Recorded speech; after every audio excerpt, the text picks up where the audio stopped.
All right, what's up, everybody? Welcome back to the Garage Closes at 9. This is episode 5. We have officially hit a nickel, boys.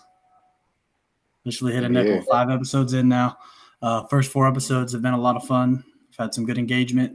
Last episode, we mixed in some new games to start the episode out. We're going to continue to do that from here on out. We think it's a good way to debate with one another, have people on our social media page to play along. Expect in future episodes beyond this 5th one, we're going to start getting some guests on the show.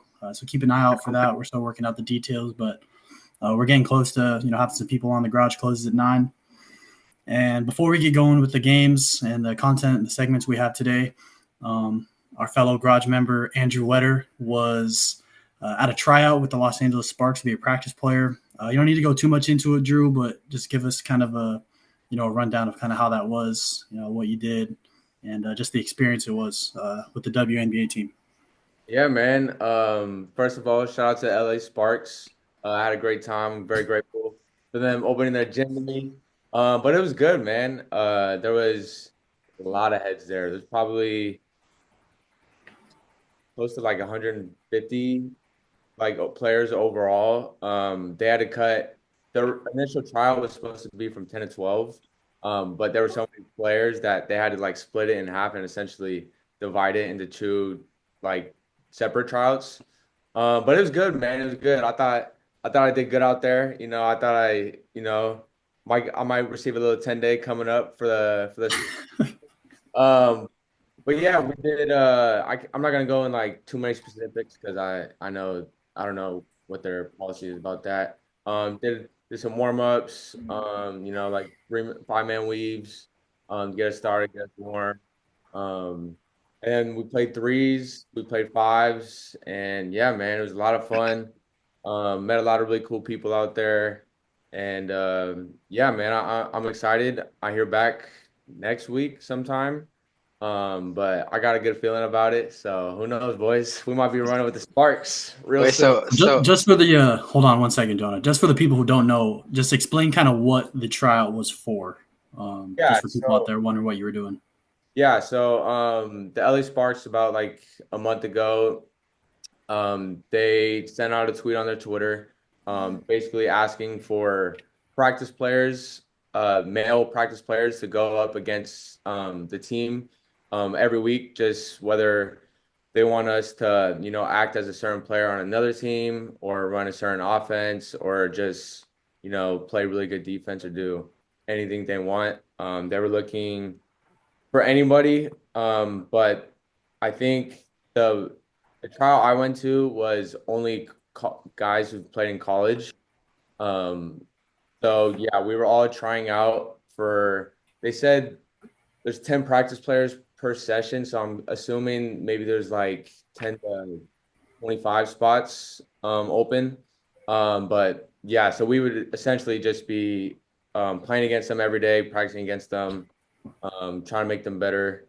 And yeah, for example, if they were playing Caitlin Clark next week, they'd probably have someone okay, we're gonna guard you full court. We're gonna need you to shoot a whole bunch of threes, blah blah blah blah. So that was basically the basics of the tryout. And yeah, man. So we signed up, we got on that list, and a whole lot of barbecue chicken, baby. But yeah. You got anything for him, Jonah? I was gonna ask, were you playing against the males, like in the 3-on-3 and stuff, or were you playing against the females? No, so we were playing against the males because I don't think they wanted us to possibly injure the females until they know until we've essentially made the teams so they know they could trust us. But yeah, I was against the males for the reason and all that. Gotcha. Well, good luck, bro. We're hoping for the best. And I know that a potential guest we want to eventually have on is Gabriella Hawkins for the UCLA women's basketball team. Shout out to UCLA, made the women's Final Four this season. But I know that's something that you guys are going to kind of get into more. So I just wanted to give a brief rundown of that before we get her on the show and talk some women's basketball. So, yeah, good luck with that, Drew. We're hoping for the best. And I guess we now can get kind of into the segments that we want for the show. So like I said, we're going to have a similar format to what we did last episode, mixing in some games, some trivia for each other, test each other's knowledge and whatnot. So instead of 3 questions this time, we're going to do two questions each. And then we're going to have another segment later on in the episode. But Jonah, I want you to start off what your first question is for the guys today. All right, so my first game, I kind of designed it for both of you. So I have first game for Andrew and then first game for Vinny. So how it works, you're sitting in the gym at 24 or LA Fitness, and this player walks in and they want to play you one-on-one. And my question is, are you making him sweat? Sweat. That's all you got to do. Are you making him sweat? All right? Makes sense? Is this for Andrew? Yeah. So we'll go Andrew first, and then I got Vinny for you. And Mine- Vinny, Sweats. yeah. Are you making him sweat? Vinny, you could chime in too. All right, I got 5 players for you, Drew. Ready? Okay. What are we? Hold on. Before we start this. You're playing What are, a we, one-on-one. what are we doing, You're Jonah? playing, what you're is playing a this? one-on-one. Okay, when you mean sweat, does that Sweat. mean just physically sweat, or does that mean like we're giving him a run for his money, or It we're means scoring? Like what? Or it means sweat. Like he's gonna be sweaty after the game, like breathing hard. It's not necessarily like you beat him like 11-10, but like is he a little winded after, or was it just easy? You know what I'm saying? So if he wins 9-2, 10-2, but he's sweaty after, then mission He's sweaty. accomplished. Yeah. How are you gonna make him sweat? he's gonna be a What if he's playing a guy that just sweats? Like he's just a sweater. Well, then that's gonna be part of the answer. All right, Drew, I got 5 for you. Ready? Ridiculous. This is the shortest segment of all time. All right, man. Shoot. All right. All right, 5 players. Drew, Kyrie Irving. No, he's not sweating, bro. He's not sweating? No, how many? Whatever. If we're going to 11, he's going 11 times in a row, and he's leaving the gym. That's the only thing that's gonna happen. And he's not sweating? No. Vinny, what do you think? Absolutely not. That's no disrespect to Andrew. It is disrespectful that we're having a conversation right now to Kyrie Irving. All right. That's, So Kyrie's not sweating. bro, that's like the hardest guy to guard one-on-one in the league right now. All right, bro. I have a different range of players. You ready? Okay. Second one. Bronny James. Is he sweating? I think I could get him to sweat. He's sweating? I think I could get him to sweat. I think he's gonna beat me, obviously. I don't think I beat any of these NBA players in one-on-one as a normal person should think. Who plays at LA Fitness like 4 times a week, and that's about it. I think I could get a couple buckets on him though. I think it'd be, and I'm older than him too. Do we know how old Bronny is? I think he's like 19, 20. Yeah, at a score. Yeah, he so might be so 20 now. so Kyrie, you said 11-0. What's the score, Bronny? And he's sweating. It's crazy. I'll go 11-4. I'll go 11-4. 11-4, but he's sweating. So mission accomplished. I think mission accomplished. The job is done, baby. The job is. But I'm older than him, so I think I can Yeah. like my grown man strength. A little stronger. Yeah, exactly. All right, you ready for next one? Yeah. Third one. Jaime Jaquez Jr. Is he sweating versus you? He's for sure sweating, bro. Dude, I was just when we went to Miami, bro. We were playing 2-on-2. It's me and Russ versus him and his agent, and we beat them one of the times. Like we were busting ass. He's obviously not gonna agree with that. But yeah, he's sweating for sure. He's I know. sweating. Oh yeah, no, that's 11-8 right there. That's 11-8. Ooh, who's winning? And I'll give it to him. Just out of just to Sorry. jump in there. You think it's closer just because you played with Jaime your whole life, right? And just yeah, the amount of one-on-one games you guys have had over the years, like you think Hey, that you can keep up a fight with them. Vinny, don't soften it. He said Jaime's sweating and he's barely winning. That's what he said. Don't soften it.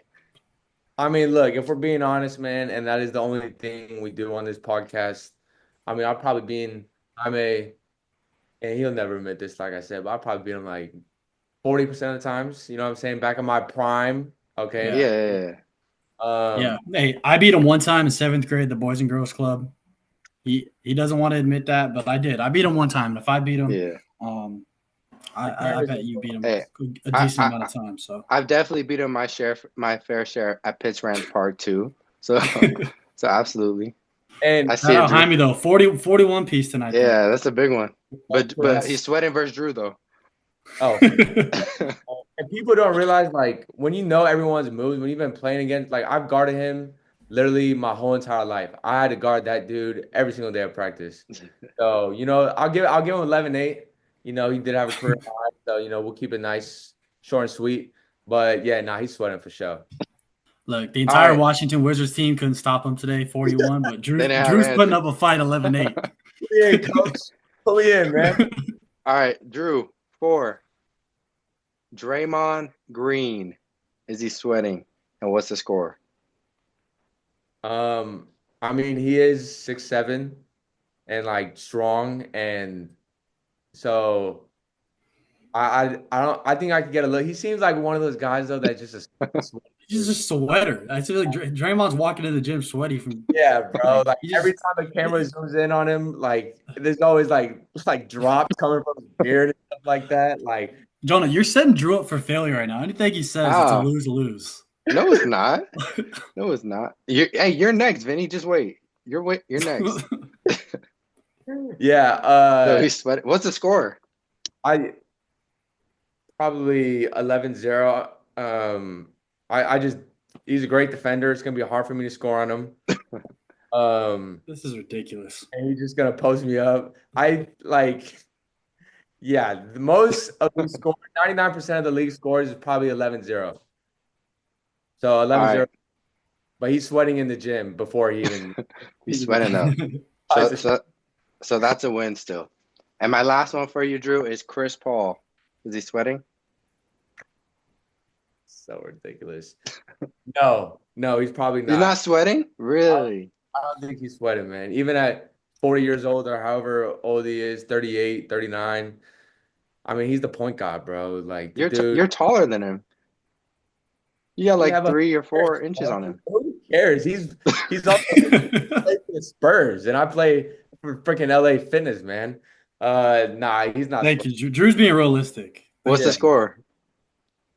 I'll give me 2 points. He's a little old. He's not the same defensively as he once was in his prime. I'll go 11-2. I'll go 11-2. But So that's you're all. close. But he's sweating. But he's sweating. But he's sweat. Wait, is he sweating? Nah. Don't- Nah. Drew, don't disrespect yourself like that. Come on now. Nah, He's not Jonah, do sweating. you understand how much of a difference the level of basketball is? Bro, but all I'm saying is sweating. You were a That's all college I asked. basketball coach. I asked, is he sweating? That's it. bro. And Drew He said can no. make 11 jump shots. He can make 11 jump shots. Bro, you could Hey. definitely start sweating after 11 jump shots. Okay, well now I don't know if he's a sweater or not, Jonah. This is such a weird question. All right, Vinny. Heck, man. Vinny, But- you're on the hot seat. Jonah, you started this episode off with a bang, my friend. I got 5 for you. Okay. And Drew chime in as well, because I know. Is this Vinny's- hold on, Jonah? Is this part of your first question? Yeah, this is still the Yeah, first game. okay. Yeah. Okay. So audience, Vinny's a baseball guy, so the basketball one it's gonna be a little tougher, but I still want to know, is he making him sweat? Because Vinny's a competitive dude. So let's see. All right, Vinny, your first matchup at 24-hour fitness. Gabe Vincent walks in the gym. Are you making him sweat? And what's the No. score? No, I'm losing 11-0. No, I'm not. You understand? This guy was a main piece for the Miami Heat going to the finals 2 years ago, and I was sitting on my couch eating popcorn, watching them get buckets. No, Not sweating? 11-0. No, 11-0. He's walking out with still his hair's in line. There's not a drip of sweat going at all. Really? Okay. No. Drew, you want to chime in? Drew, not what'd you underestimating think? myself. Like, I don't even think he's trying to shoes, man. He's busting his ass slides and he's not yeah. splitting one little drop, man. And All Jonah, right, well, Jonah, what do you think? are you You making him came up with the sweat? question. Is Such a Vinny weird Alfino question. making Gabe Vincent sweat? Uh, no, This is ridiculous. no, dude, I don't think so. we're talking about a guy who's gonna be. Yeah, He was a big part on a championship level roster, and yeah. he's Hey, I'm not disrespecting Gabe at all. I'm just throwing it out there. This is Gabe, disrespectful to Gabe Vincent. Any it's five not, guys you name right now is disrespectful all right. to Well, have me in that conversation. it's about But to I'm get a lot more flattered. it's about to get a lot more disrespectful because I named some better players than Gabe Vincent. All right, next one. We can just end it now. But I no. think that the next couple guys are sweaters. They're sweaters. All right, Vinny, you ready? Yeah. This guy's a sweater. So is he just sweating? Zion Williamson. Zion sweating. And I don't even have to be in the gym for him to sweat. He's walking in sweating. Yeah. So I guess mission accomplished. I'm losing 11-0. I'm probably getting knocked down 4 or 5 times, but yeah, So you're gonna make him sweat? He'll sweat on the way up to the rim. I'm not making him sweat. Just him being in the gym, yeah, he's sweating. Nah, you making him sweat. This is such a weird game you got going right so now. absurd, man. Sometimes And for the people out there, this just proves that we are unscripted. We don't know what the heck people. Yeah, I are made planning this up going on into the fly. episode. All right, next one. Russell Westbrook. No. Next question. bro, you're naming like all Hall of Famers too. Like I don't. And I just want to clarify, going back to the Zion thing, I am not making him sweat. No, you But said you're making him would Drew sweat. agree? Would Drew agree that he's just sweating? Yeah, he's giving Yeah. me like Draymond sweaty vibes. You know, Yeah, but look, he's a sweater. Russell Westbrook. Next question. Dylan Brooks. Next question. No. No? No. What? Wow. Do you think I am? Well, I don't know. I feel like you should have some more confidence in yourself that you could move your feet and make someone like sweat. You're acting like you're just a cone and he's just walking right past you. Okay, What is this game we're playing right now? Making a guy sweat. I don't know. I know I'm losing 11-0. I'm not getting a bucket. I'm not getting a stop. So if that's like the information that I have to answer the question, then it's a no. But I mean, I don't know these guys' genes. Like, are they sweaters or not? Like, it also comes down to how much water Oh they've my been God. drinking before they got to the gym. What? Are they dehydrated? Like, this is no. do you All guys right. do you think there's anyone in the NBA that would not beat Vinny in a one-on-one game 11-0? I don't. No, because I'm beating Vinny 11-0. I don't know. We played 2-on-2 a couple months ago, and I beat you both times. And I was matched up against Yeah, you, but You yeah, were not matched up that's a different against me. conversation. That's a different. Yes, I was. No, you that's were a different not. Stop conversation. We'll go to the gym. We'll be at the gym. Don't worry. Yeah. But Don't worry. look, We'll bring all cameras those this guys, time. all those guys that you mentioned for me and Drew, you're not beating them 1-on-1 either. Who? You're not beating any of them. I didn't say I was beating anyone. Well, But you're gonna make him sweat. Oh yeah. What do you think you're gonna win on Chris one-on-one and Chris Paul, Jonah? If I play Chris Paul Yeah, 1-on-1, hey, cameras are rolling right now, Jonah. You've got a lot to say. if over I the play Chris years. Paul 1-on-1 today, Today, Today, that's right what you're now. asking. am I beating him 1-on-1? I'm making him sweat for sure. Congrats. Big love, I don't dude. know. My defense is kind of shaky. I'm not gonna lie, Yeah, it is. but I'm getting my fair share of buckets though. What do you- Absolutely. Chris? If Drew was 11-8 versus Jaime, I'll give myself 11-7, 11-8, Against Chris 11-9 Paul? against Chris Paul. Wow. But he's for sure You'll be sweating. That is so ridiculous, bro. That is so Yeah. ridiculous. All right, and then last one, Vinny, you can answer quick because Klay Thompson. No. That's arguably the second greatest shooter ever. He won't even have to move. He won't even have to move. He's 6'7". Yeah. I can put a hand in his face, and he's hitting 11 in a row. Game That's over. probably Next true. question. So you're making only Zion Sweat, and Drew made Bronny, Jaime, No. and Fine. Draymond If Sweat. you're okay, hold on. If you're trying to answer it that way, then no, I made none of them sweat. I'm not making any of them sweat. They're not breaking a sweat on me. Even I just Zion?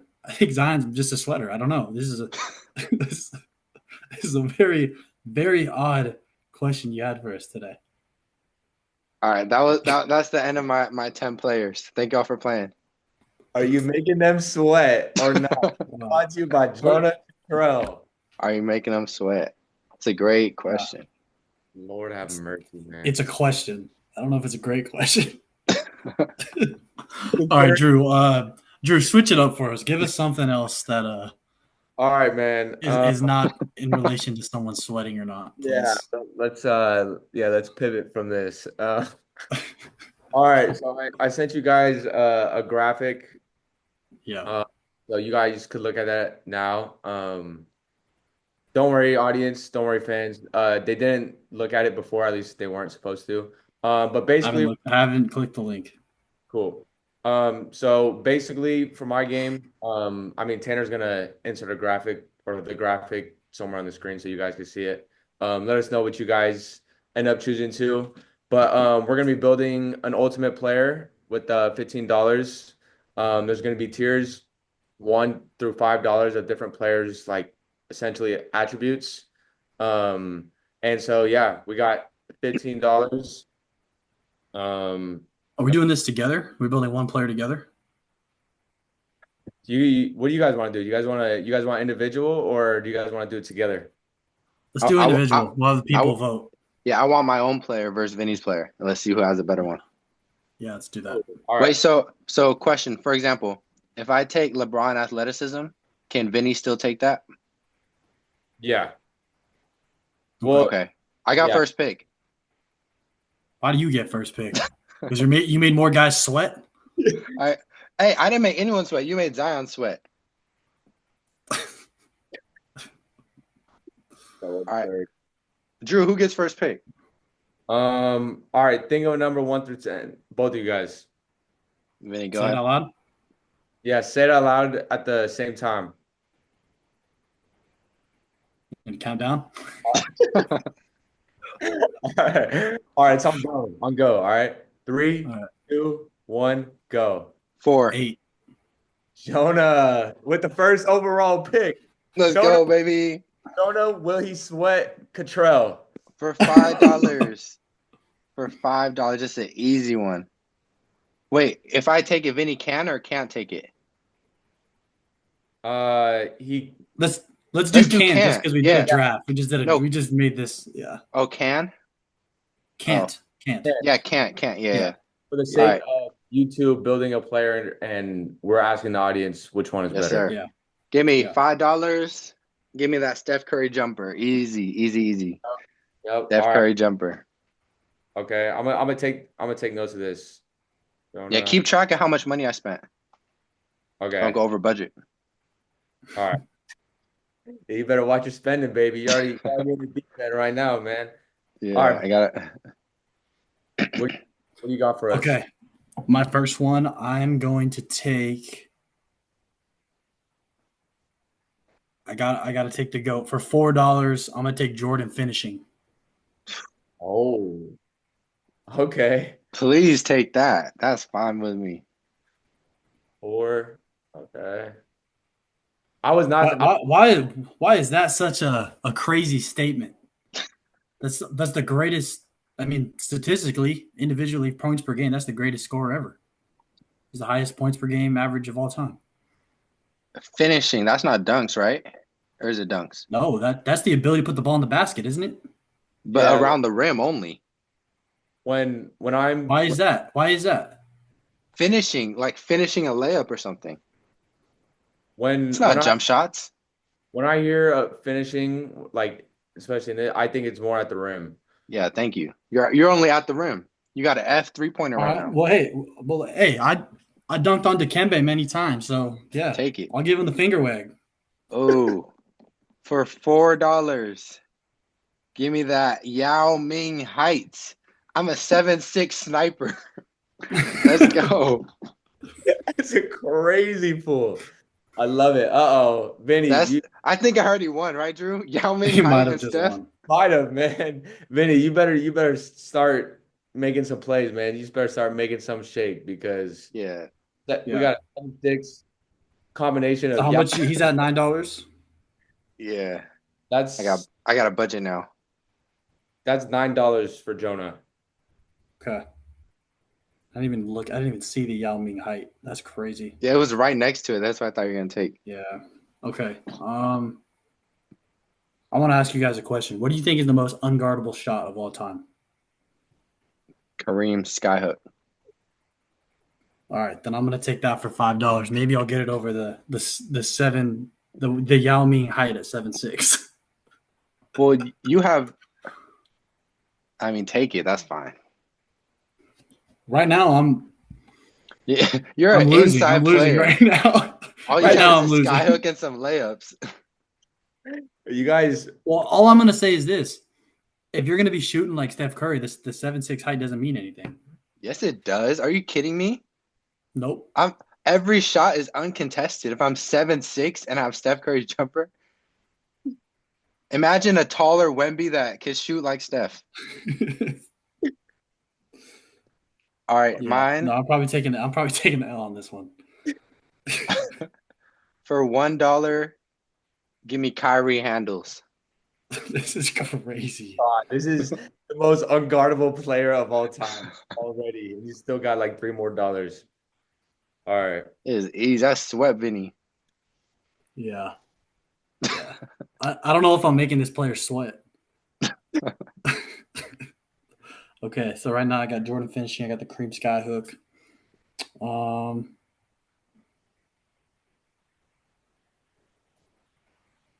I guess I gotta just invest in the inside. So give me the Hakeem Dream Shake inside. Dude, this is ridiculous. I just gotta invest in the back and down. Is that $3? Yeah. I got $3 left. I spent 10. No, I'm Got taking two the L more. on this one for sure. So absurd. All right. For $1, give me that James Harden bag, that James Harden shot creation. Step backs.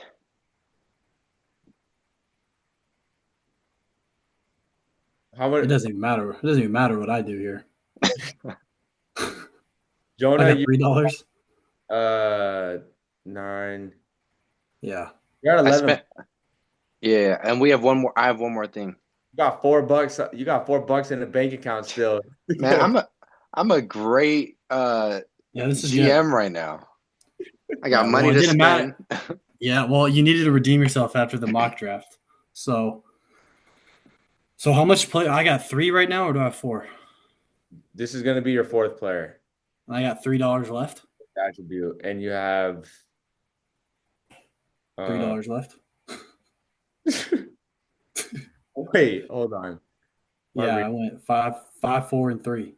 Yeah, Yeah, be $3 wiser with left. your money, man. $3 with 2 picks. Okay. Cannot I shoot. guess I'll take the mellow mid range for $2. What do you want me to do here? What do you want me to do here? Oh my god! I want you to score on Jonah's guy. That's what I want you to do. I mean, this is looking like a wash, man. This looks like 11-0. I have $4 left. So right now I have Getting the first pick changes everything. Stop it. It was a fair Curry match. shooting. Stop making You excuses. got the Curry shooting. Yeah, and then you took Jordan The Yao Ming finishing. pick. The Yao Ming pick is what Yeah, that's what puts it over. That's what separated this. I think. Ah, Sorry, go ahead. I'm gonna round it off with. Give me the Kobe mentality to finish it off. Oh, he's a dog. He's a dog at 7'6", can shoot, shot creation, handles. Jonah, this is your most impressive game you've played. Thank you. This How much money do I have? I have $1 left. All right, you know what? Screw it. If I'm going down, I'm going down trash talk. Give me Kevin Garnett trash talk for one. Yeah, but I'm not going. I have the Kobe mentality though, so I'm right back at you. Yeah, well, I ain't going down no wussy. I might go down 11-0, but I'll go out talking. Well, Jonah, I All right. think this performance you just put on It might have been an A+ for that performance. super questionable segment we just did about 10 minutes ago. Yeah, he got me out of my game, bro. I was thinking about like, well, if I do this, is he gonna sweat? Like, you know, he got me out of my Man, game. it feels good to be a I'll winner, give you man. the What can I dub. say? Hey, Yeah, there's a first it time feels for good to be a everything, winner. Jonah. All right, so my question now. Let's see if Jonah can keep the hot streak going. We're gonna play a game of Guess Who. So you guys are just gonna guess the NBA player that I have written down. I'm not gonna give you any hints, no introduction. It's just yes or no questions that you guys are gonna ask me, and I'll give you a yes or no answer until you narrow down an answer for me. And this is gonna be a head-to-head matchup. So you guys are going against each other, and the first guy that gets it wins. All right, bet. Drew, you want to start us off? All right, I can start us off. Is he a current player? No, he is not a current player. Hmm. Is he in the Hall of Fame? No. Um, hmm. What era did Yes or he no questions. um did he did he play after Michael Jordan? No. He did Did he not play play? after Michael Jordan. Did he play for the Lakers? No, was never a Laker. Did not play after Michael Jordan. Um, And he's not a Hall of Famer. That's what you guys have so far, right? Mhm. okay, did not. Um, is he white? He's not a white man. Okay, okay.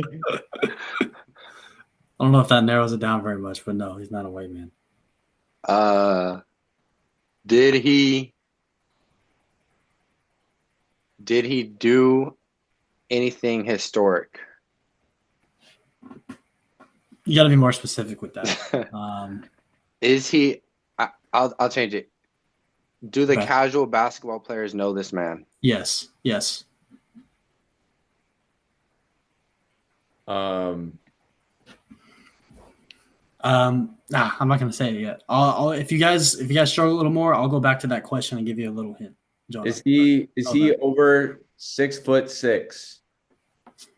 I can give you a firm answer on that. I think the answer is no, and it is no. He's not. That's a good question. No, he's not taller than 6'6". Did he, or is he currently a coach at any level? He's not a coach at any level, and I don't believe that he ever did coach at any level after his career was over. There you go. You guys started making some ground now. There we go. So wait, how does the casual fan know him if he's not in the Hall of Fame and he's not a coach? I got to guess. Okay. Kenny the Jet Smith. You dirty dog. What's Ding, that? ding, ding. Kenny That's it. Smith? It's Kenny the Jet. That's an incredible guess. That is man. crazy. Drew, what the heck got into you there? Bro, he didn't the casual fan knows him, but he's Yeah. not a Hall of Famer. Yeah. I And was that's going to why- say, if you guys were Not going a to struggle coach. later, I was going to say the casual fan may not know him as a basketball player, but I didn't want to give that away too early. What I was hoping you guys were going to ask, which I think would have thrown you off, fun fact about Kenny the Jet. I was hoping maybe one of you guys were going to ask, was he ever an all-star? And my answer would have said no, but he once finished 17th in MVP voting. He finished 17th in MVP voting. In the year That- 1991, he averaged So he was- 17.7, 7 assists, and it got him to finish 17th in the MVP race. And I That's when thought he was that in could have SAC. maybe thrown things off. No, first year in Houston. Oh, Houston? Yeah. That's a First great year. guess, Drew. Yeah. So anytime Chuck says go get Hakeem some water, Kenny the Jester just respond, "Hey, I was a top 20 MVP vote one year." Dang, man. I didn't. So Drew takes it up. That is crazy. That might be world record timing too, man. I will say I am good at Wheel of Fortune and Jeopardy, so I think I do watch that pretty regularly. So I am pretty good at this whole guessing game thing. But good try, Jonah. You know, and I hope you enjoyed your win while you could. That was a smoke show, 11-0. All right. So Drew, hey Jonah, did you get Drew to sweat it all or what? Nah, I don't think Drew's sweating. I'm good, man. I'm drier than the But Sahara right now, man. I definitely wasn't sweating against your Jordan finishing Dream Shake player. All right. Well, you guys both got a win right now, so I got to get my lick back this episode. Who right. are we back to? Back to me, right? Who went first? Yeah, Jonas. Jonah? All right, this one I have two rounds. It's not so much of a competition, more so of a conversation. All right, so I want you guys together to stop me when I say a better individual basketball player than James Harden. Right now or prime? Peak James Harden. Against peak player that you're naming. Against everyone at their peak. Stop me when I say Okay. a better basketball player than James Harden. All right, we ready? And these guys are all at their peaks, correct? Yeah. All at their Yeah. peaks. Okay. Russell Westbrook. Yeah. Oh, stop it, Drew. Yep.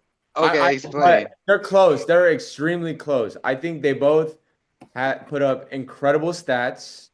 That's really their best case to why they were so elite. It's not like neither of them won anything, right? Did anyone even make the finals? I said individual basketball player. Who's a better shooter, Harden or Russ? Harden. Who's a better passer?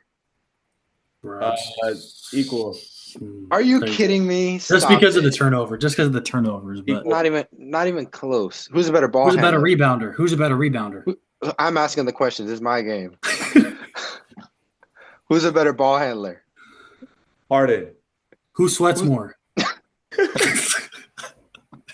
Whose game has aged better? Harden. Thank you. Okay, It's not even. What are we talking about? I didn't say. I didn't argue. I wasn't going to speak up. Drew's crazy. Those are incredibly biased questions because the only questions you asked, you thought that Harden was better at. The only thing Russ is better at is the only thing is rebounding. That's it. He can't do anything on the basketball court better. I highly disagree. Russ is not a good defender at all. Harden is I take Russell Westbrook defensively over Harden any day of the week. Are you kidding me? Harden led the league in steals. Luka Doncic also is up there in steals too. Okay, I'll give you the. Let's go to the next guy. Go to the next guy. Go to the next guy. Yeah, I'm not giving you Russell Westbrook. Stop. Chris Paul. No. Steve Nash. Allen Iverson. Yeah. I'll say equal. Allen Iverson's better than Harden. Peak Allen Iverson. Individual basketball player.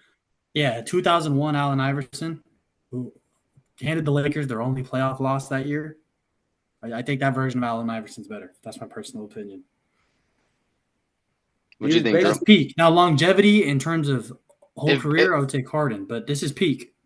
If both of you agree, then it stops there. So what do you think, Drew? I mean, he was basically like Harden before Harden, to be honest. Like they didn't play exactly the same. Like they don't have the same style, but I mean, it's both like 30 points a game. Like let me put my team on the back.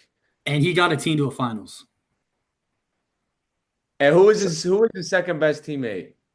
It's not like he had this incredible roster where he kind of relied on his guys. Like Mutombo was his best teammate.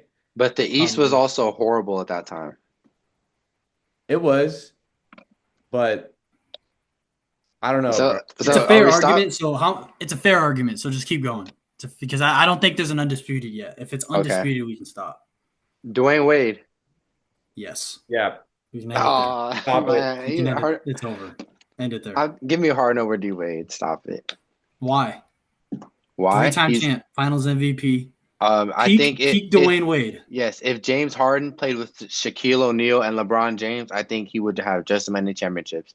James Harden Okay, but he played with against Kevin Durant. He played with Russell Westbrook. He played with Kyrie Irving.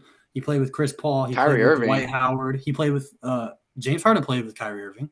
Not He played with healthy. Kyrie Irving and Kevin Durant on the same He team. played with Kawhi Leonard. He played Not with in Paul the George. The list goes on. I just named you 8 guys. And none of them are Shaq or LeBron. So it doesn't matter.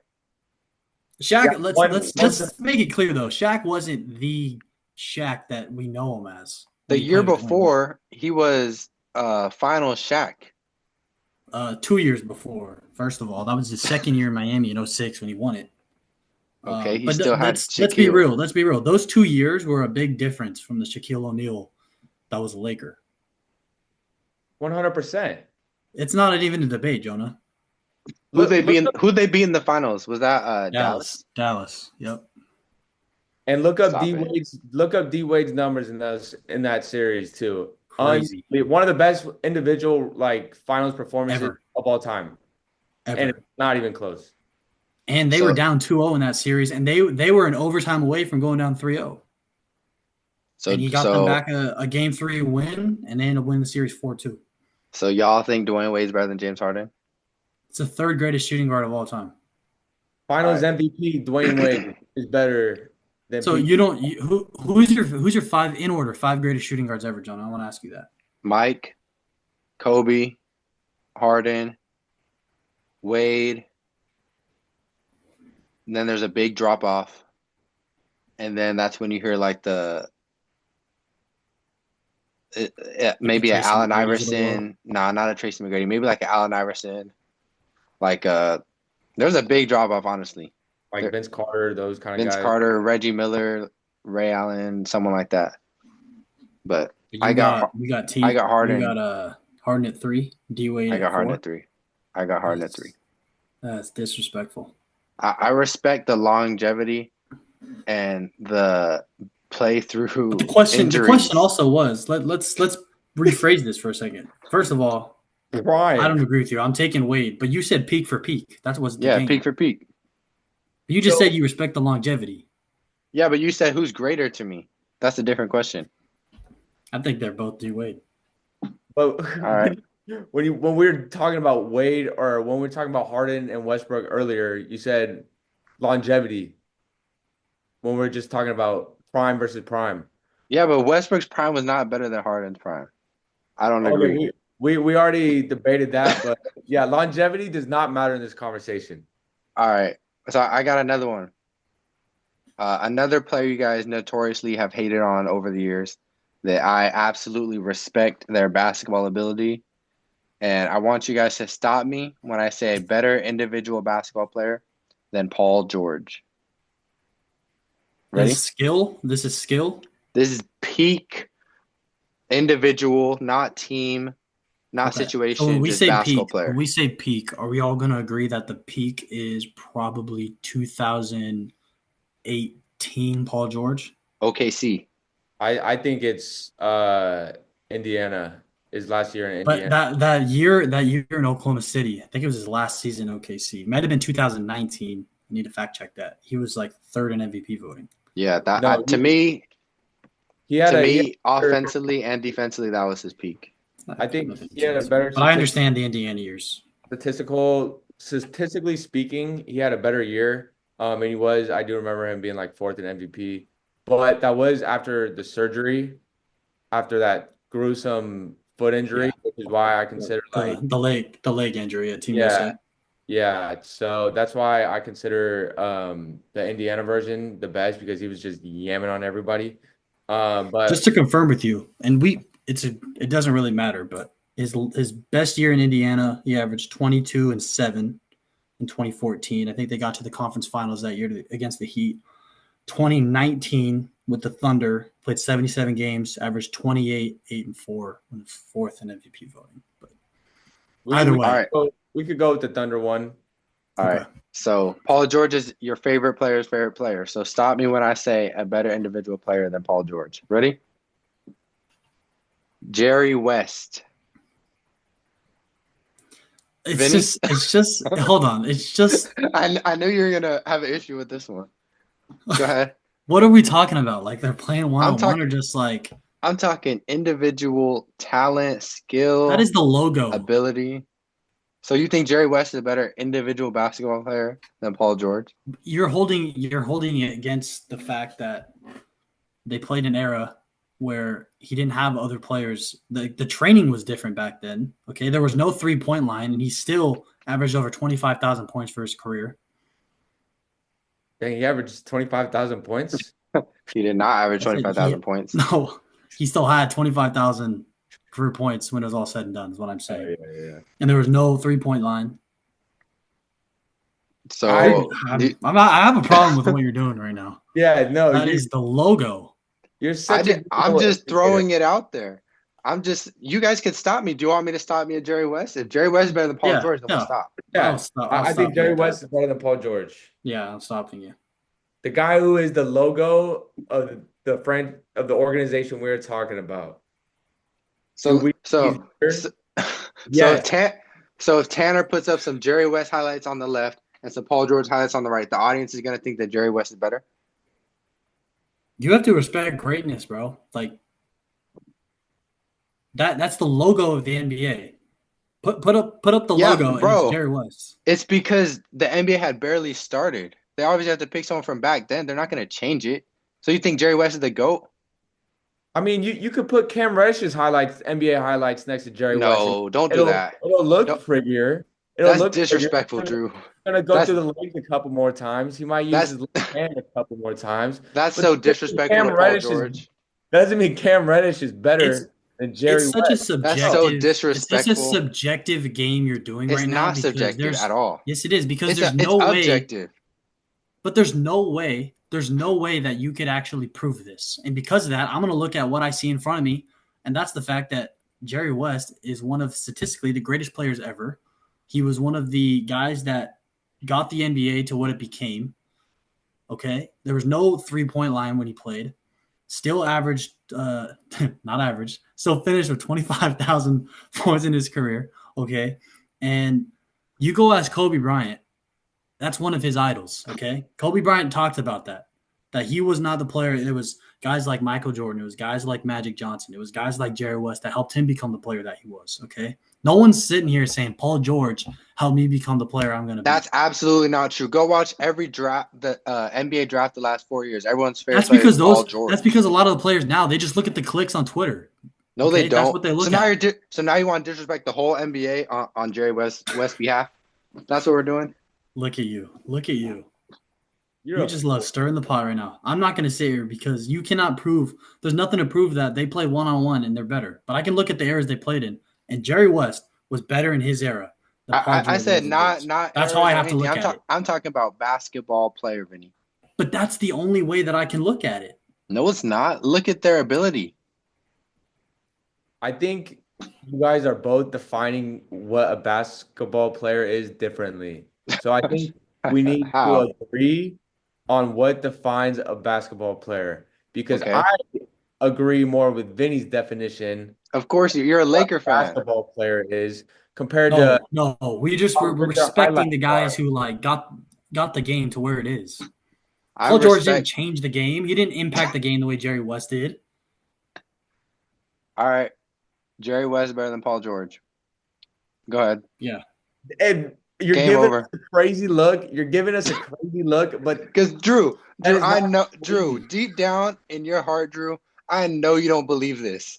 I know you don't. I know you don't look at Jerry West and say that man is better than Paul George. I know you don't. Look, I'm not saying Jerry West is going to beat Paul George in a one-on-one competition. All right. Then what are you saying? But I think he's. Why does that just define the better basketball player? You're a basketball coach. Do you strictly recruit players strictly if they beat a guy one-on-one? No. But if Jerry West was playing and Paul George was playing, who's better? Put Paul George in the 60s. What is he doing? They'll make him the logo. That's the problem I have with all these debates. That's the problem I have with all these debates saying, LeBron was, making a sarcastic joke that Giannis would average 250 points a game in the 1970s. Like, I have a problem with trying to prove that because there's nothing to prove. That's why I respect guys like Kobe Bryant who said, like, I can't say that Michael Jordan and Matt Johnson are greater than me because they helped me become the player that I am.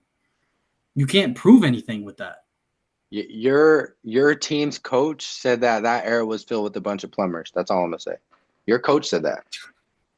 But I don't think he was putting Jerry West in that conversation. He said everyone in that era was a bunch of plumbers. That's what he said. Your coach, not me.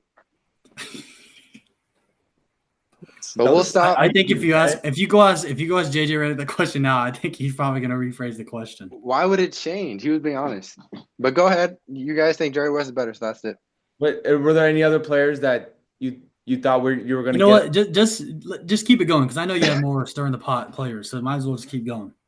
A couple more from that era. Elgin Baylor. Elgin Baylor was great too. Yeah. I mean, he probably was a better scorer than Jerry West. Oscar Robertson. No. Paul George better? Oscar's better? I'll take Oscar. Guy that averaged a triple-double? Yeah. All right. I'm less mad at Oscar than Jerry. Why? Because Oscar's like 6'5". Let's just be real. Why? Oscar's like 6. Jerry West is like 6 feet. Paul George is like Jerry 6'9". West was recognized. But hold on, Jerry West was recognized as the better player during that era than Oscar Robertson was. Same era. I think the era is a little different. I think Oscar was a little older. Go with the next guy. Go with the next guy. I don't think they were, but okay. I wasn't alive in the 70s, but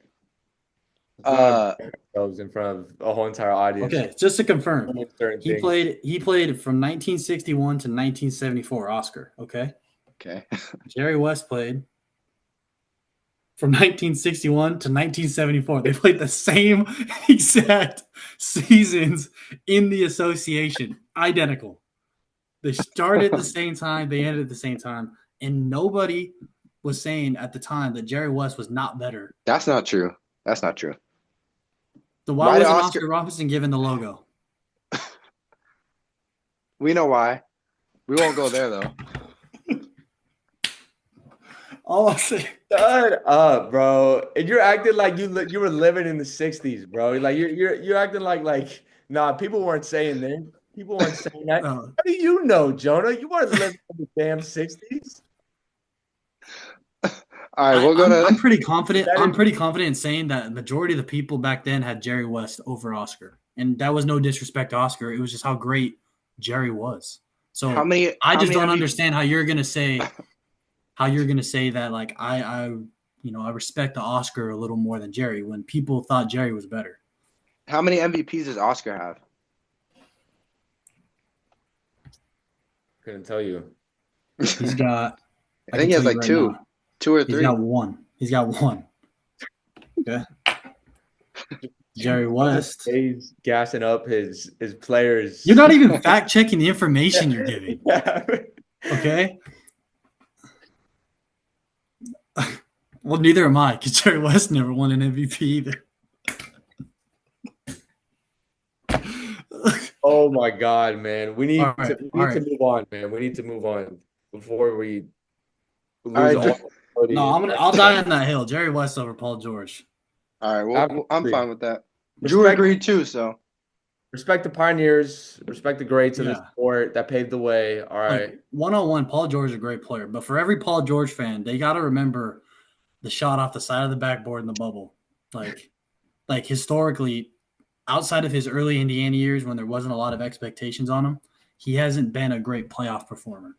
I think we can all agree with that. Absolutely. I mean, Jerry West was known as he lost like 9 finals. Bill Russell made him his little brother every year. It's because he was going against a 7-foot Bill Russell, man. Yeah. He had Wilt Chamberlain. He had Wilt Chamberlain on his team. On the back end of his career. He didn't have prime Wilt. That was on the back end of his career. Don't do that to Wilt. Don't do that to Wilt. Wilt was so nice. That was on the back end of his career. He didn't have prime Wilt Chamberlain. And Wilt was still great, but he didn't have like Wilt for a long time. He had Wilt for a few years, and they won a finals. All I'm saying is, if someone wins 11 championships in my era, why is he not the logo? Why am I the logo? You could argue, like, during that time, like, Bill Russell was the leader, okay, but he wasn't the guy scoring all the points for the Celtics. He was like their anchor on defense, and he was probably their best player. But it's not like he was doing We mean everything probably possible. their They were best player. loaded. They were loaded in terms of that era. That's not even a debate. There was 8 teams back then too. Yeah, so were the Lakers were loaded too. John Havlicek, he was nice. Elgin Baylor, Gail Goodrich. Yeah, Gil was nice. I mean, those are all good players, but the Celtics had good guys too. Like it's not like Hold on. Did you They say had John the guy. Havlicek? Did you say John Havlicek? He was a Celtic. He wasn't a Laker. I didn't say him, did I? That guy was teammates with Bill Russell. I'm gonna pull something up real quick. wasn't like Sam Cousy. He was on the Celtics. It was like with He that. played. Bob John Havlicek. John Havlicek played from 1963 to 1978, and he was a Celtic every season. Not him. Okay, we need to get off of this category, man. We're losing all sorts of credibility when we talk about players in the past. John Havlicek. That was a Celtic. All right, Drew, what you got first? Oh, Havlicek, man. Oh, Was there any more players you wanted to throw at us? I'll just go through it quick. My names were after Bob Cousy, Scottie Pippen, Larry Bird, Charles Barkley, Dr. J, Carmelo, and then Kobe. None of them. none of them, and it's not Zero. No. A lot zero. lot of Paul George disrespect from those two. Is Paul George is he a locked in Hall of Famer? I'd probably give him the Hall of Fame, but it I doesn't think mean first he's ballot. better than any of those guys. All those guys that you said are like all first ballot Hall of Famers. Paul George's first ballot. Did you say Kobe at the end of that? Yeah, he did. Why would even that be a conversation to have? No, because then that's like a for sure stop. That putting Kobe Bryant and Paul George in the same conversation is ludicrous. Bro, the list has to end somewhere. So I put on the other one too. It ended at Jerry West. It ended at Jerry. Yeah. That's ridiculous. I didn't think it would end that early. All right, Drew, give us something. That segment ended up taking, I don't know how long that was for. Like, do we have enough time to even finish our games? Like, Yeah, mine could be quick. So we got plenty of time. Considering you got an all time time on mine for the first round, so I think mine will go quick. Okay, mine isn't crazy long either. I'm just gonna throw out some ideas, and you guys say whether you like it or you don't, and why. We don't have to get too crazy in depth because I'm sure we'll have an episode about this later, like in the off season. But I'm gonna just be throwing out some ideas for like new rules in the NBA. You guys let me know what you guys think. We good? Yeah. All right. The first one that came to my mind was bringing back hand checks. I love that one. Yeah. I love that one. You think so? I think, is it fair to say, like, maybe if it's one or the other, yeah, bring it back. I think the game has gotten, you can't even put a hand on anybody anymore. But I think there was also, like, a time when, like, the Lakers took game 1 in 1991 against the Bulls. And in game 2, it seemed like, looking back and hearing this from other people, that the refs really got away from letting Scottie Pippen hand check Magic Johnson. It changed a lot of that series. So, like, it has to be to an extent. But if it's one or the other, yeah, I think there should be more physicality in the NBA than it is now. Because there's too many whistles now. There's too many whistles, and it seems like certain players get a whistle than other players when there's no fouls. So, yeah, I love that rule coming back if it did, because I think the NBA won't go back to like 72-70 like it was some final scores because the offense is going to adjust. 3-point shooting's at an all-time high. So I think hand checking is just going to give the defense some kind of way to stop people because right now you really can't stop the offense. So I would bring that back. All right. And this doesn't have to be like I mean, obviously some of them are yes or no's, but like for that one, it wouldn't have to be yes or no. Right. Want to hear what you guys think about that. Okay, let me look at my notes 1 second. Three in the key, defensive three in the key.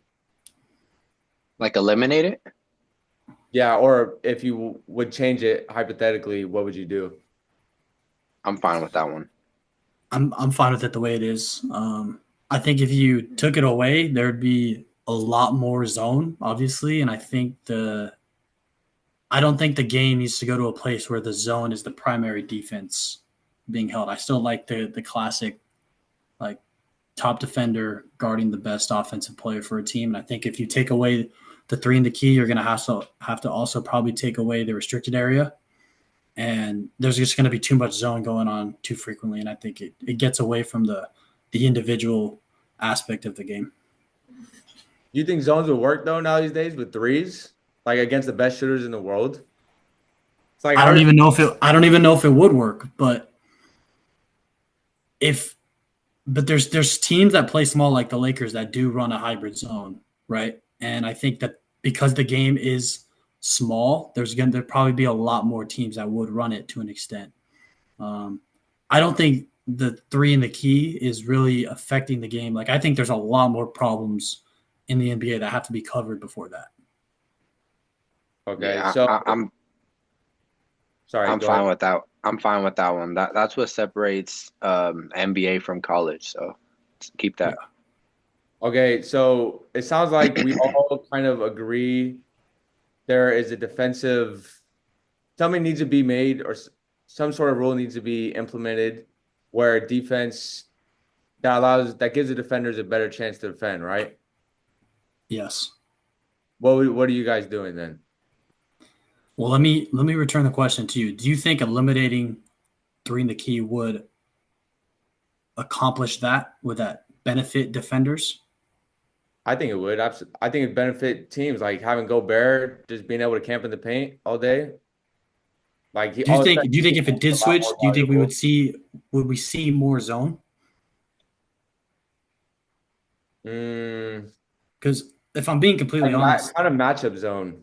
So yeah, yeah, because I think it also just depends. If you take out the three in the key, like it comes down to are the teams on the offensive end, are there five-man spacing the floor or not? Because Gobert, if he's guarding the big man who can space the floor, he's not going to be in the paint as much. And if he is, then they're going to have to play a zone.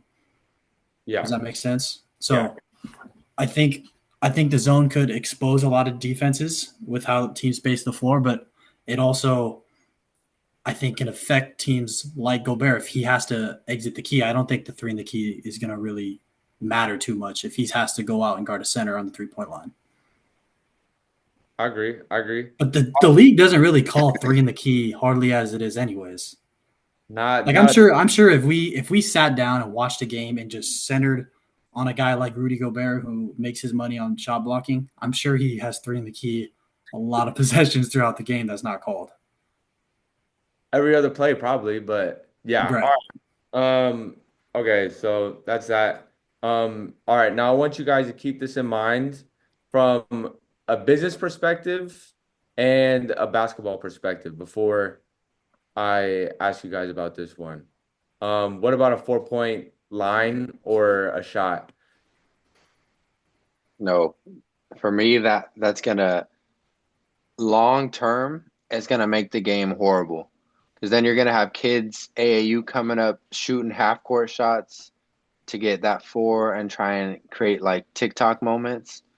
I think it's gonna be bad from a youth perspective, and I think the players are just gonna it's gonna feel gimmicky. Like it already feels like you're doing a lot more for business in terms of like money that the teams are trying to create. And I think that takes away from the essence of just competitive basketball. I feel like that makes it more gimmicky like the Globetrotter. So I'm against that one. Yeah, I would agree. I don't think that's gonna benefit where the game is going, where it needs to go. I think there probably does have to be an adjustment with maybe the 3-point line. But I don't think adding a 4-point line is really the answer because, like, at the end of the day, the NBA is not the big three, right? There's a 4-point, line in the big three. I don't think, like Jonah said, I don't think going that route is really going to benefit because if you bring back like stuff like hand checking, I think that's a start to prioritize the defensive end. But guys are so talented now that like it probably work right now in the NBA, but I don't think it would help the younger generation of developing. I don't think it takes away from the actual standpoint of every aspect of basketball. Because a lot of kids now, all they want to do is shoot threes. And if you add the 4-point line, that's all they're going to want to do is shoot a 4-pointer. And it sounds weird even saying shoot a 4-pointer, but I mean, there once upon a time was no 3-point line. So never say never, but I don't know if it's like the right move to get basketball and get viewers back. Yeah, kind of on that topic, Drew, let me ask you guys this. What about a set number of threes a team can take a game? Each team, you get 30 threes a game. And after that, it's worth 2 points. What do you guys think about that? My initial thought of it without ever thinking about a question like that is probably no, because that would kind of essentially force every team to have the same style of basketball, which I think is kind of like missing, or what makes the NBA such a cool league is like how matchup dependent each of their styles of play is.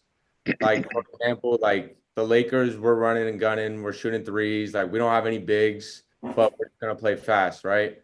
The Warriors, I mean, they've made a dynasty of shooting off of threes and essentially saying we think shooting more threes is better than scoring more 2-pointers.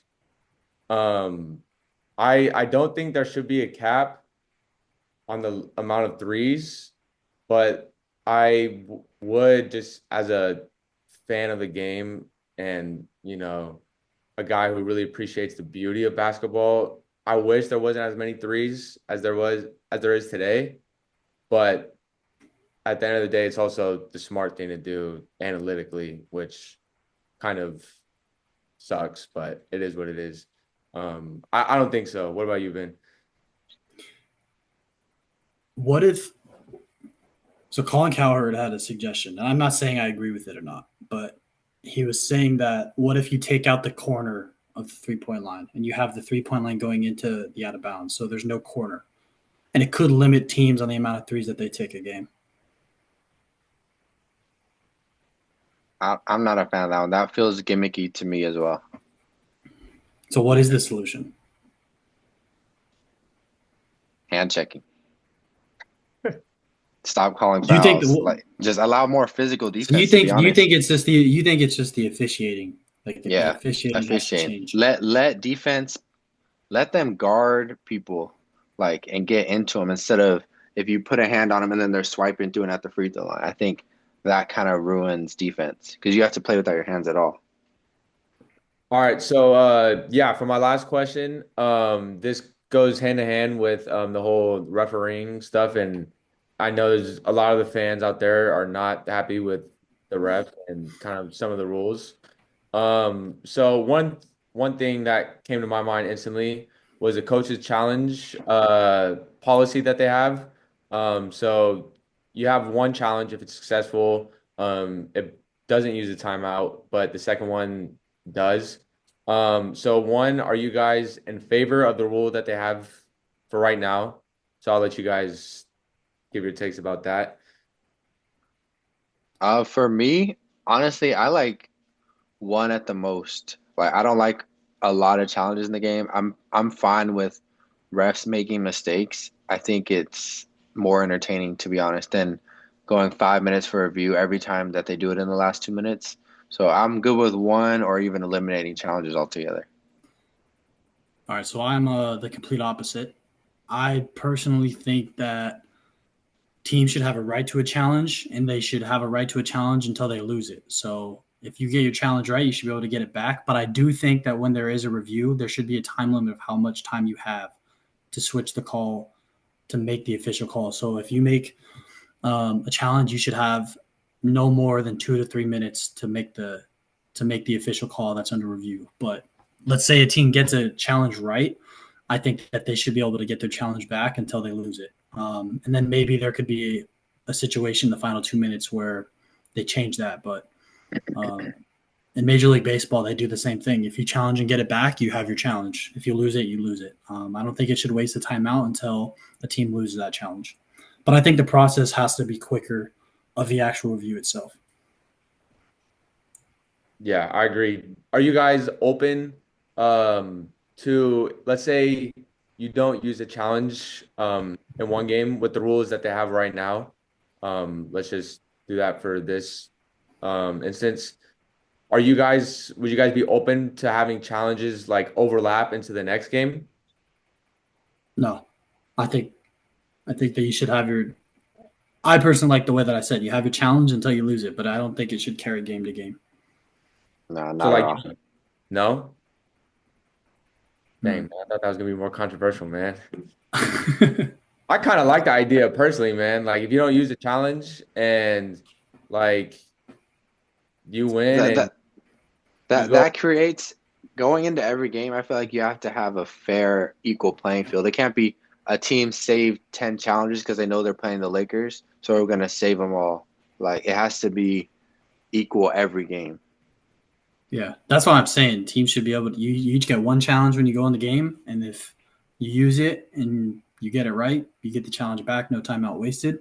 You can do it as much times as you want until you lose it. But with doing that, I think there has to be a legitimate time. Like when it gets on review, a clock needs to start that you have 2 minutes. And if the clock winds out, review is over. yep. All right, yeah. Well, that's all the kind of things I wanted to go over. But yeah, Vinny, I think the floor is yours now, right? All right, yeah. So I got one more question for you guys. We're gonna do another guess who. Same format as last time.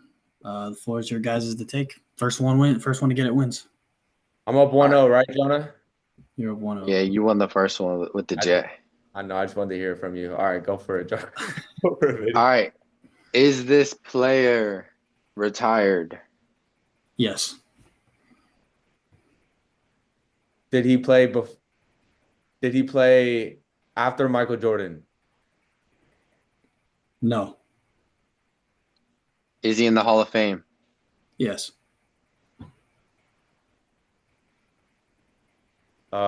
Is he African American? Yes. Drew, what's up with you, Drew? Bro, I'm knowing what they look like helps He Wait, is you say yes, Vinny? African-American. because He is, yeah. if he wasn't, that cuts off like 90% of players. I think that's a great Yeah. Yeah. Yeah, no, he's Yeah, African American. So you guess Is you he- can cut off 10%. Is he a household name? Yeah. He's a Hall of Famer. And he's Do you think most are household names? No, not all Hall of Famers are household names at all. He is. Okay. Has you won an MVP before? He has. Is he a center? No. Go ahead, Drew. Okay.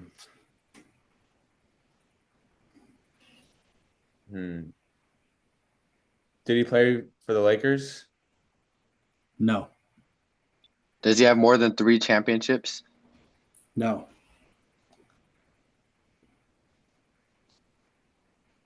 Hold on, let me fact check that. No. No, he doesn't. Does he have 3? Like it's less than 3, right? Less than 3. All right.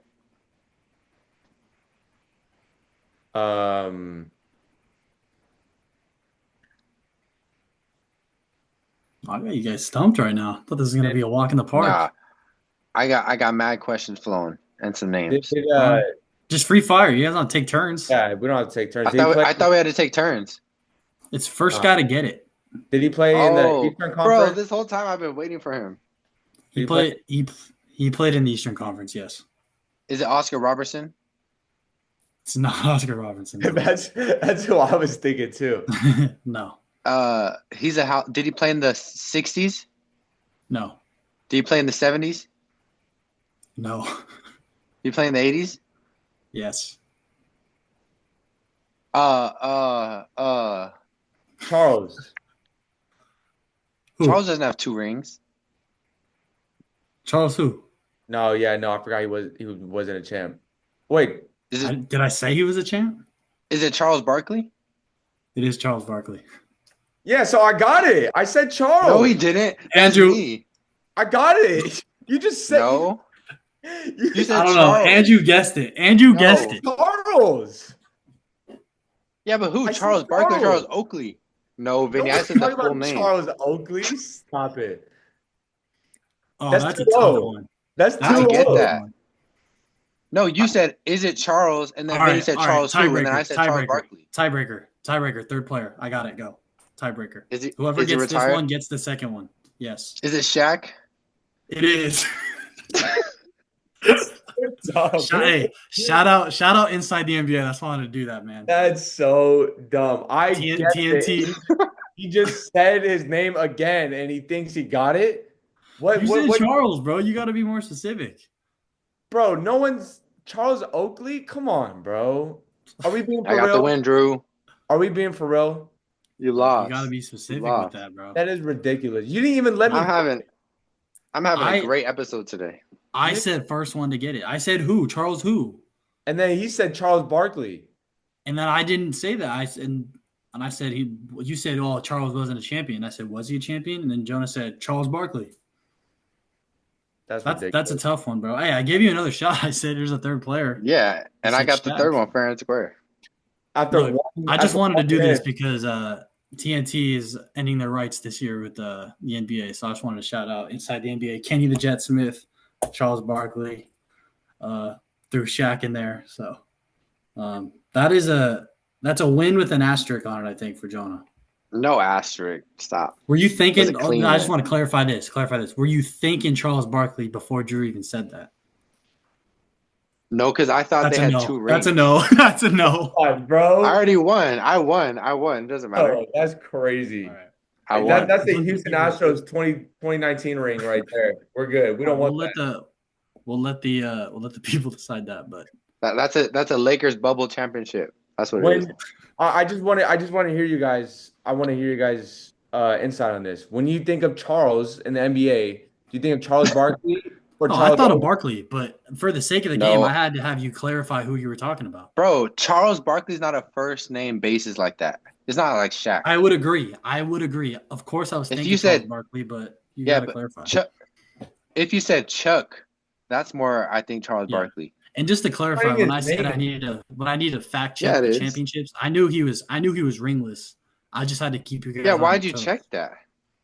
Because I wasn't really checking. I need to keep you guys on your toes Oh. because it was a question. That's why I was you know? thinking. That's why I said Oscar Robertson, because I was thinking 2 rings. I know. I wanted to throw you guys off a little bit, but yeah, I knew he doesn't have a ring. Well, it feels good to win. So All right. Well, speaking of awards, championships, and whatnot, Charles Barkley won an MVP.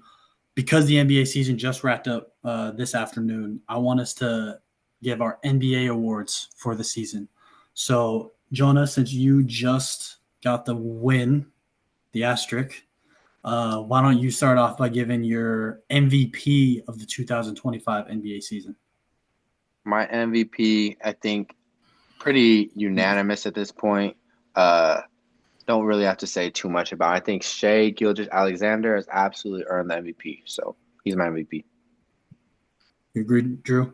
Yeah, I would agree. Okay. 33, 5, and 6, best team in the league. Yeah, I know some people are gonna say Jokic, but After triple-double. Yep, and that's fair, that's cool, but numbers are so like inflated now these days. It's like if you're averaging 30 points on the best team in the league, I'm sorry, but you should be the MVP. It's He absolutely deserves it. Okay, I think we're all 3 for 3. I agree with that as well. Shea is our MVP. Who is your guys' defensive player of the year? This one might be different. Jonah, you can start. I'm gonna start again. You can start I again. think this is an easy award to hand out. Another first ballot Hall of Famer. He's won it before. He's the greatest defender on the latest NBA dynasty. Just had an incredible year defensively. I feel like when they picked up Jimmy Butler, just energized him even more. He guaranteed a championship at the All-Star game. Defensive Player of the Year 2025, Mr. Draymond Green. Jonah, did you see what happened today in the Warrior game? I They did. were down by 2, 30 seconds left. Did you see the other 81 games? No, I know that, but makes that layup, they might not be in the play-in right now. But I know that's not defense. That's offense. Just throwing some shade at Draymond. I know it's just throwing some shade at Draymond. Why are you always throwing shade at Draymond? Always. I think you overrate him. Drew, is he your defensive player of the year? Nah. He should be. Who? No, and don't. Who you got? And before I get into this, Draymond Green, he did lock up Kawhi like 2 times down the stretch with some really big possessions, which that was very impressive. Kawhi didn't even really look like. He threw it off the backboard first. It almost banked in, but that wasn't a close shot. So shout out Draymond, but he is not my defensive player of the year. I think he kind of just threw his name out there a little bit. I think he's a much easier guy to vote for, because he likes to open his mouth, and he's on a much better team than a lot of the other candidates. But my defensive player of the year, I think he should be in the lead by far. I don't think it's that close, to be honest. I have no idea where you're going. So he should 100% make the first defensive or all defense team. Absolutely, in my opinion. I think he is the best perimeter guard in the world right now. Also in contention for most improved, in my opinion. But I'm going to the guy who gives you 14 points, 6 rebounds, 4 assists, just about 3 steals. I think he set a whole bunch of records about steals this year. 1 block. Give me the great barrier thief, Dyson Daniels, baby. I honestly don't think it should be close. I think he should at least be in the lead for Depoy. I don't even think it's necessarily that close, to be honest. If he played on the Warriors, if he would have played on the Warriors, he would be number 1 by far. It's because he's in Atlanta and they're a play-in team, and all of a sudden the Warriors get better after the trade for Jimmy, and now it's Draymond's the best defender in the world. But in my opinion, it should be Dyson Daniels. The dude's almost averaging 3 steals at a game. That's ridiculous. It's Dyson Daniels in my book. Well, the thing I'll say about the defensive player of the year, go ahead. I say, do you want me to respond to that first, or you want to give your pick? Is it Dyson Daniels? Do you agree with him or disagree with him? It's not my pick. Okay. Drew, that pick is disrespectful to the Defensive Player of the Year award, and I'm going to tell you why. Atlanta finished 40 wins and 42 losses. How can you be the Defensive Player of the Year in the NBA and your team is horrible defensively? You're under 500. You're in the weaker Eastern Conference in the play-in, and you're the Defensive Player of the Year. That doesn't even go together to me. There's no way he could be the Defensive Player of the Year. So before the Jimmy trade, when the Warriors were fighting for a play-in spot, let alone they were hovering around 500 the whole year until the trade. Why wasn't Draymond in those conversations, or was he? And I just didn't hear anything about that, because it seems like since the Warriors started playing better and they've been making it up the ladder a little bit, which they ended up being a playing team anyways. Why is it so obvious that Draymond should be the Depoy now? Because I was not hearing this from anybody until after the trade happened. And I don't necessarily think that they have been so elite because of, in the last half of the season, because of Draymond's defense. I think it's because of the Jimmy trade, which also helped their defense. Jimmy's known as a great defender, whether you want to admit it or not. I just want to know why this wasn't a thing when they were sucking before the trade. First of all, they were fine. They weren't bad at all. And the Jimmy trade is not like that's a part of the season. The whole second half of the season, Draymond Green has by far been the most impactful in terms of winning defender in the league. Dyson Daniels gets steals on a bad team. Like, I don't think it's close. I think winning, and especially the Defensive Player of the Year award, that matters. And I think Draymond leads his team to victories with his defense, as opposed to Dyson, who just they don't win. What I'm saying is they weren't winning until the trade. I don't think Draymond has done any. I think he's playing great defense before and after the trade. But they now have Jimmy Butler, and which is why they're better. But I don't necessarily, if that trade doesn't happen, I think they might not even make the play-in. They weren't a great team before. They weren't even necessarily a good team. They were fighting for a play-in spot before the trade. So all right, so who's your pick, Vinny? Let me just transition that into my pick. I took all of that stuff into account with mine. This was probably the hardest one for me to pick for the awards because I think it's such a media-driven award. And the only thing that I could put into comparison into why I could pick this player is strictly based off how did the team do on the defensive end, how did they do individually as a team. And that is why I chose this player, because they finished 20 games better than Draymond Green's team.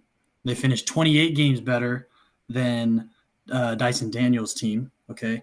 And I took a player that plays for a 68-win Cleveland Cavalier team who was 7th in defensive rating as a team this season in the entire NBA. I'm taking Evan Mobley as my defensive player. I think he took the next step this year as an individual player. We talked about, is he the number 2 or 3 option in Cleveland in the past? But I think you take him off this Cleveland team, I don't think they win 68 games. I don't think they finish first in the East. And I don't think they're a top 7 defense in the Eastern Conference because he can guard 1 through 5. His length, he averaged almost 2 blocks a game this year, just about a steal a game this year. I think he brings a level of versatility that I think matters for the Defensive Player of the Year award. And when Wemby went down and was out of the conversation, he kind of was the guy that I think kind of took the next step in regards of being the Defensive Player of the Year. I think Draymond is in the conversation just because of his name. I don't think he's having necessarily the kind of season people are talking about, but he is individually a great defender, but I don't think he's having individually the season people are talking about. It's because he's Draymond Green. But I think Evan Mobley, just because this team won 68 games, top team defensively, a top 10 defense in Cleveland, he gets my nod. But this is a hard one because it's such a media-driven award. Thank you, Vinny, because what do you mean thank you? It has to be the name, man, because I never saw any sort of Draymond propaganda until after the Jimmy trade, and then all of a sudden he's the clear favorite. Like, great defender. Yeah. Don't get me wrong, great defender, should be first team. But it's like, I mean, I like the Mobley more than Draymond, to be honest. I'm not horribly mad at Mobley. My question for Mobley would be, who is he consistently defending in the East at his spot that puts him worthy of that award? That'd be my only question. Outside of Giannis, like, who's a big matchup for him that he's who? You could say that about Gobert, who's won, 3? I mean, he's the rim protector. I'm just saying, Gobert's not guarding the best player every single night as well, but he's the anchor of the defense that has gotten him the award, and I think Mobley's in the same conversation. Yeah, I'm not super mad at Mobley, but I think with these awards, are so special to the history of the NBA. When we do all these historical rankings, we bring up things like Defensive Player of the Year, MVP. So I think these awards matter, and I think when you have an all-time defender that is going to be in the Hall of Fame because of his defense, when he's having the year that he's having, and the team starts winning, I think if it's a tie between Mobley and Draymond, I'm going to go to the guy that's going to be in the Hall of Fame because of his defense, as opposed to a young guy who he's going to have 5 more years. So you're proving my point. And he can get it next year. It's not just because of the name. That's not what I said. You just said. I said if it's a tie, I'm going to go with the guy that has a track record and 10 years of dominant defense, as opposed to a guy that's young and will have 10 more years to win a Defensive Player of the Year. So I'm gonna give it to Draymond. That is. We're gonna move on right after this because we got to get this thing going. But I don't think you should take that into consideration that just because a guy is young and he has time, he can get it next year. That just doesn't make sense to me. Bro, that's how the awards go. MVP every year, like that's how these things go. They go with the historically great guy, whether you like it or not. That's how it is. Or else LeBron would have been the MVP for the last 10 years, dude. Like no, that's exactly proving my point. That's why they gave it to like a guy like D Rose, who when he's having a special year, you're gonna go with him when LeBron can get it next year. You're contradicting yourself. You're totally contradicting yourself. You're contradicting yourself, and you basically have been saying you're basing all of these thoughts or whatever on objectivity when that is the exact opposite of objectivity because you're basing it off of their past and not what they're doing this season. Yes. Bro, but that's how everything is. We got to get this thing going. We can debate the Defensive Player of the Year all night long. We have Draymond Daniels of Atlanta. We have Evan Mobley of Cleveland. Andrew, I want you to give me your sixth man of the year. I'm thinking maybe we might have some similarities with this one as a group, but we'll see. Okay. So I actually don't have his numbers right next to me. But I do think the sixth man of the year should be Payne Pritchard. 100%. He is definitely, when I think of sixth man of the year award, I think of a guy like him, a guy that when he's coming in the game, he's looking to score. He's looking to give you 20. Like he's probably averaging around he's like 14, 4 and 4 right now. Yeah, 12 to like 15. Like when I think of sixth man of the year, I think of a guy like Payne Pritchard. I think of a guy like Lou Williams. You're coming off the bench, you're looking to get buckets. He's been on a great team too, so it's like it's in winning basketball. It's not just I play 40 minutes a night because my team sucks and I'm putting up numbers. I think that he should be the favorite to win pretty heavily, and yeah. So I know we gotta be quick, but yeah, give me Payne. That's my pick as well. Yep, Payton deserves it. 3 for 3, cool. So we each got Payne Pritchard as the sixth man of the year. Now I want Jonah to give off his most improved player. Most improved. I'm going to go with the guy who's been in the league a long time. And I think really, when you talk about history, this award you absolutely have to base on history. This guy has been just a standard role player for however long he's been in the league. Made a jump 13 points to 24 points. A lot of people felt like he should have been an all-star this year. So I think this man deserves it. Absolutely. Put in the work, developed his game over the years. Norman Powell is my most improved player. I don't mind that pick at all. It's a good pick. I took – go for it, Joe. Okay. I don't mind that pick at all either. And I'm also not a huge fan of like giving it to guys who have been really good in the past or like number one picks too. Like I know Cade Cunningham is like the favorite, but in my opinion, I don't think a first round or a first pick should like ever get most improved. So for me, I had Dyson Daniels as my most improved. He made a big jump offensively. Offensively is why I think he should get it. Obviously, Defensive Player of the Year candidate as well. His shooting splits are all up. His scoring's been very good, averaging 6 rebounds and 4 assists too. I like what I've seen from him. Another sleeper I want to throw out there too is I know might get a crazy look from Jonah, but this is not my pick. I'm just showing love. Ty Jerome had a very sneaky season this year. I know you're gonna the dude. You guys said the same. Jonah, hold on. Jonah, did you think he was saying that? What? Did you think he was going there or saying someone else? No, I hadn't. That's the first time I've ever heard that name like out loud. So I've seen it like on the box scores and everything, but I've never heard that name mentioned, so it just threw me off. I'm just showing him. So you got. I remember, in a wild time when I said Denny Avia and everyone started at me, especially you two. No. I Wait, thought you were gonna say Austin Reeves. That's why I laughed. It was Uh, another one where I thought you were going Cade Cunningham, and then Avia came out of your mouth. I thought you were saying Austin Reeves, and you pulled out a Ty Jerome. So you got me Ty again. Jerome. y'all hated on me for the Denny take. The people didn't. The people showed some love to Denny. They know it's good. Ty The Jerome playing very well. the 13 people points, was three assists, 3 rebounds. The dude before last year was fighting for a spot in the league. And he's doing it on one of the best teams in the league. So shout out to Ty Jerome. All right, but your sixth man of the year is Dyson Daniels. Yeah. Or Okay. no. My most most improved. Oh, improved. sorry, your most improved player. Your most improved player. Okay, Yeah. that's the same pick I had as well. He went from averaging 5.8 points in 2024 with the Pelicans to 14.1 points with the Hawks, 6 rebounds, 4 assists. Enough said. He's my pick as well. So we each got the same pick there. Coach of the year now. Now, this one I think was a really good list. I think it could have gone to a number of coaches in the league and for different reasons, right?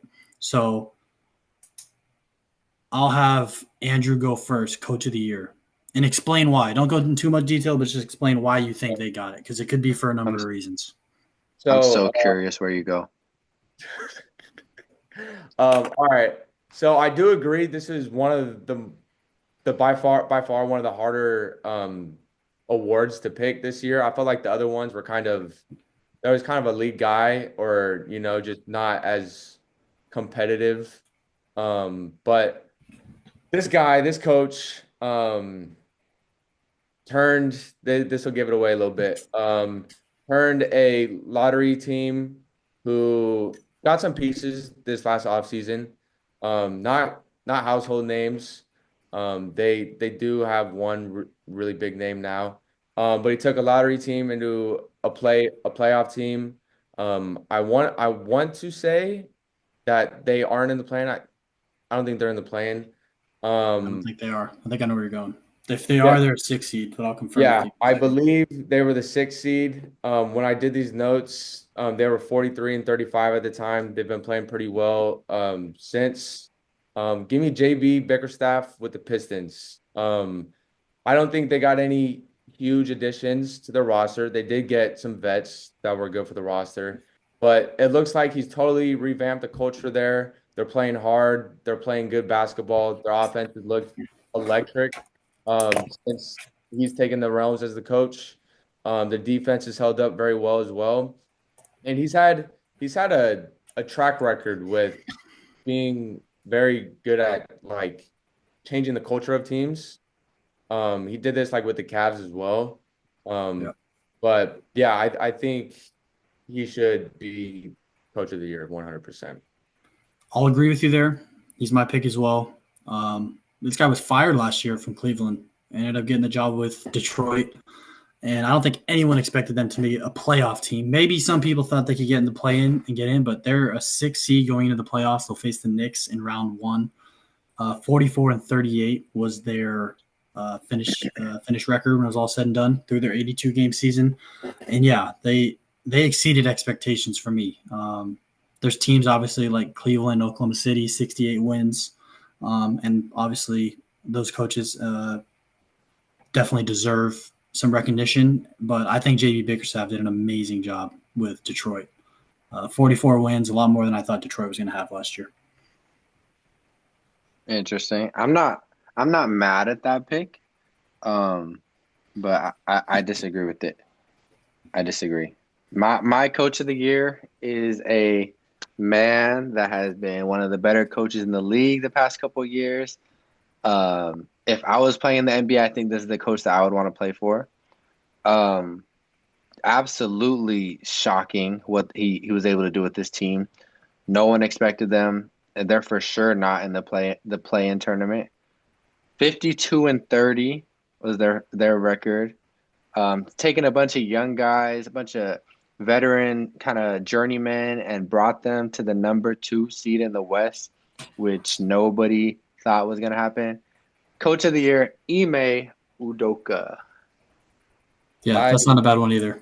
I like that as well. There have been a lot of very good jobs done by the coach year. Like there's been some serious improvements, and you've seen a lot of teams kind of take jumps this year. And I believe it's because of coaching. They say coaching doesn't matter. I completely disagree. Ime, I think he's a top 5 coach in the league by far. Okay, so and then the final award that we're going to talk about is Rookie of the Year. I think this was kind of a slimmer list than in years past. I don't know if there was exactly someone that just stole the show altogether, but who was your Rookie of the Year, Drew? My Rookie of the Year, coming straight out of San Antonio, Stephen Castle. I do agree it wasn't, the biggest year for rookies. I don't think anyone. I think we could all agree on that for the most part. 14, 4, and 4 essentially. Decent split shooting. I thought he was really the only kind of guy that stood out to me personally as a rookie. Pretty simple. What about you guys? Yeah, no, I agree. Stephen Castle easily should be unanimous. Yeah, agreed. I thought it was somewhat of a down year, just in terms of someone just completely taking over as the best rookie. I mean, like last year, Wemby just came onto the scene. Everyone had the high expectations there. It just wasn't a super deep draft for me in terms of just being there's someone that is just absolutely has high expectations going in. But he had a good rookie year, like you said, just about 15 points, 4 rebounds, 4 assists.